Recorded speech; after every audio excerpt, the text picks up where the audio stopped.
Hello, this is Lake from Forever Productive Ecology, and this is the video where I show you how to make taps. Right here is a piece of green ash, and I've cut it to be about an inch, maybe an inch and a quarter to inch and a half in length. And right now I'm taking this paper clip and I'm going to drive it through the pith and push it out. Okay, and so I'm going to do that numerous times to try and open up this hole a little bit more. I might fast forward through this part because it might be more exciting even in fast motion. So there's it larger. Let's check this side.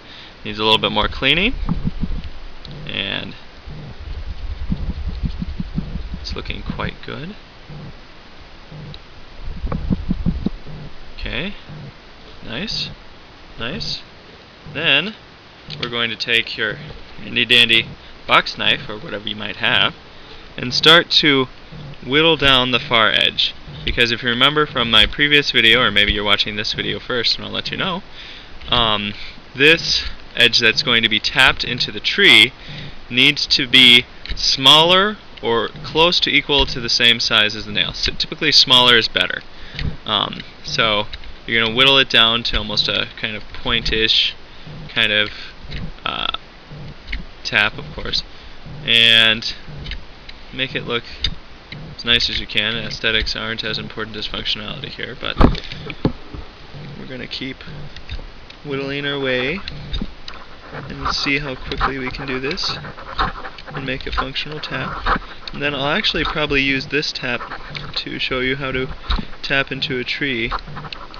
It'll be easy to use because this is a piece of green ash, more structurally sound for nailing into the tree. And what I mean by structurally sound is that the pith wood is less likely to collapse as you're nailing it in.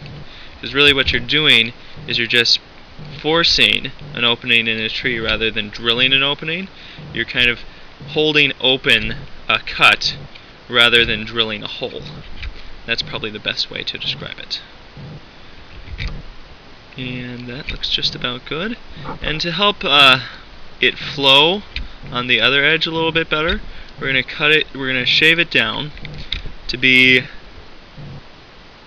just a little bit more happy for the liquid to viscously flow over the edge and into our container. And you can also use buckets. I forgot to mention in the previous video, but buckets can be used, all sorts of containers. If they can hold a liquid, they can definitely be used. Some people have used birch bark, I know, to hold the liquids. Some trees that you can collect sap from are maples of any kind, as long as they're native maples. I can't speak as well for like the Norway maple or the Amur maple. Birches of any kind, as long as they're native. Juglans, as in the white walnut or butternut, and the black walnut. They have an edible sap. And that's all that I can recall at this point in time. You can do green ashes and aspens, but typically they don't have a high sugar content. It just tends to be more of a sapish liquid with different alkaloids in it, and other chemicals.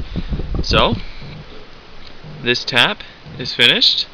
I believe that they're called something similar to a spile, or I know I'm going to absolutely horribly pronounce the word, but spile. And that's pretty much it. I hope you enjoyed this video, and I hope you enjoy the next one of me tapping a tree.